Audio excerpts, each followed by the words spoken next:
नमस्कार प्यारे बच्चों, आज हम पढ़ेंगे अभिव्यक्ति माध्यम का पाठ 4 कैसे बनती है कविता। और मतलब इसमें कविता के बारे में बताना बेटा, कविता कैसे बनती है, कविता का निर्माण कैसे हुए। प्रश्न देखिए पहला, कविता क्या है।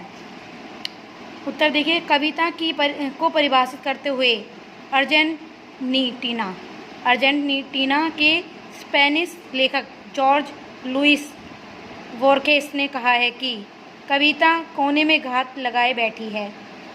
यह हमारे जीवन में किसी भी क्षण बसंत की तरह आ सकती है, अर्थात इसका आगमन ना कभी भी हो सकता है।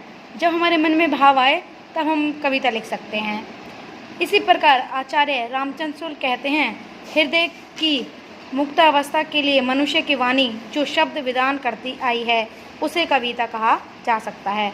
अर्थात मुक्त अवस्था होती है सोई हुई अवस्था में जो शब्द विधान किए जाते हैं उसे कविता कहते हैं। इन दोनों परिभाषाओं के आलोक में हम इतना ही कह सकते हैं कि कविता हमारी संवेदना के निकट होती है। संवेदना का मतलब अनुभूति, हमारी फीलिंग्स जो हमारे दुख दर्द सुख से संबंधित होती है। अर्थात अगर हमारे मन में सुख का भाव आया तो हम सुखी कविता मतलब खुशी हास्य से भरी हुई कविता लिखेंगे, और दुख है तो करुण रस से भरी कविता का निर्माण होगा। वह हमारे मन को झकझोर देती है। इसके मूल में संवेदना और राग तत्व हैं। अर्थात संवेदना का मतलब फीलिंग्स, दुख करुणा भय जो कुछ है वो संवेदना में आता है। और राग का मतलब होता है हमारे अंदर जो अनुराग छिपा है, जो खुशी छिपी है वो। यह संवेदना ही संपूर्ण सृष्टि से जुड़ने और उसे अपना बनाने का बोध है। हम छोटे शब्दों में, संक्षिप्त शब्द में कहें तो कविता क्या है। कविता हमारे मन के भाव होते हैं। अगला प्रश्न देखिए बच्चों, कविता लेखन में बिंब का क्या महत्व है। बिंब कविता को इंद्रियों से पकड़ने में सहायक होते हैं। जो बिंब होते हैं, बिंब का अर्थ होता है बेटा कोई प्रारूप, कोई प्रतिबिंब। जैसे हमने को अपने मन में कोई रूपरेखा बना ली किसी चीज़ को लेकर, वो बिंब होते हैं। तो बिंब कविता को इंद्रियों से पकड़ने में सहायक होते हैं। आँख, नाक, मुँह, ये सब हमारी जो हमें फील कराती हैं वो इंद्रियाँ ही तो हैं। हमारे पास दुनिया को जानने का एकमात्र सुलभ साधन है क्या, इंद्रियाँ। इंद्रियों से ही तो हम किसी चीज़ को टच करते हैं तो महसूस करते हैं, किसी को छूते हैं, नाक से सूंघते हैं, आँखों से देखते हैं, सब इंद्रियाँ ही तो हैं। वह संवेदनाएं मन से स्तर पर बिंब के रूप में बदल जाती हैं। जो संवेदनाएं होती हैं, जो हमारी फीलिंग्स होती हैं, वो किसके द्वारा, जो हमारी इंद्रियाँ हैं उसके द्वारा संवेदनाओं के रूप से किस में बदल जाती हैं, बिंब में, अर्थात रूप में बदल जाती हैं वो किसी में।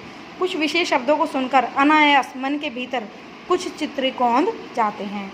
ये स्मृति चित्र ही शब्दों के सहारे कविता का बिंब निर्मित करते हैं। जो स्मृति हमारे मन में किसी की याद कुछ बनती है, अर्थात किसका प्रारूप बनता है, वो शब्दों के सहारे कविता का रूप ले लेते हैं। उदाहरण के लिए सुमित्रानंदन पंत की कविता संध्या के बाद की पंक्तियों को देख सकते हैं हम।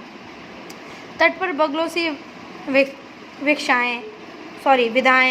विधवाएं जहाँ ध्यान में मगन मेथर धरा में बहती हैं, जिनका अदृश्य गति अंतर रोदन।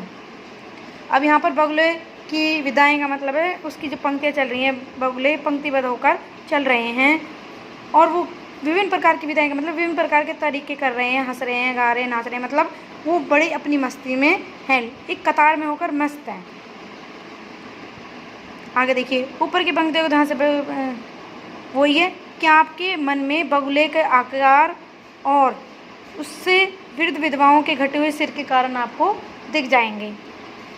और आगे क्या कहा गया है, जिनका अदृश्य गति अंतर रोदन, अर्थात विधवाएं का मतलब जो मतलब विधवा स्त्री हैं उनका रोदन बड़ा दिखाई दे रहा है। इन दोनों को क्या किया गया है, दोनों को एक साथ दिखाया गया है। मतलब कोई भी बिंब हो, ये नहीं है कि मैंने ये उदाहरण दिया तो आपको ये करना है।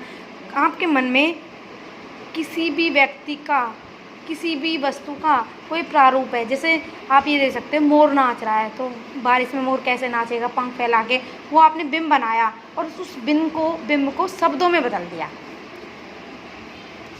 अब देखिए अगला प्रश्न देखिए, कविता में सुगंध का क्या महत्व है। देखिए उत्तर, किसी विचारक ने यह कहा था, कविता ऐसी चीज़ है जिसे 5 ज्ञान इंद्रियों स्वाद, स्पर्श, दृश्य और दालन रूपी 5 उंगलियों से पकड़ा जाता है। जिस कवि ने जितनी बड़ी पकड़ होती है वह उतनी प्रभावशाली कविता रचने में समर्थ होता है। अर्थात सुगंध का मतलब है जो जितना महसूस कर सकता है उसके बारे में वैसा ही लिखता है। ये देखिए, कविता में छंद का क्या महत्व है। छंद कविता का अनिवार्य तत्व होता है। मुक्तक छंद की कविता लिखने के लिए भी अर्थ या लय का निर्वाह जरूरी होता है। अर्थात चाहे किसी छंद में ना हो फिर भी लय का होने का बहुत जरूरी। छंद क्या होते हैं? छंद होते हैं बेटा यति, गति, विराम, ऊंचा जाना, नीचे जाना, कभी ऊंचाई पे जाना, कभी आरोह अवरोह पे जाना, यही छंद कहे जाते हैं। कवि को भाषा के संकेत की पहचान होनी चाहिए। नागार्जुन की बादल को घिरते देखा है नामक कविता को आप देख सकते हैं कि उसमें छंद का कितने अच्छे से प्रयोग हुआ है। अब देखिए बेटा, आपको प्रश्न कौन कौन से करने हैं इस कविता में, इन जो मैंने कराए हैं ना, इनमें देखो।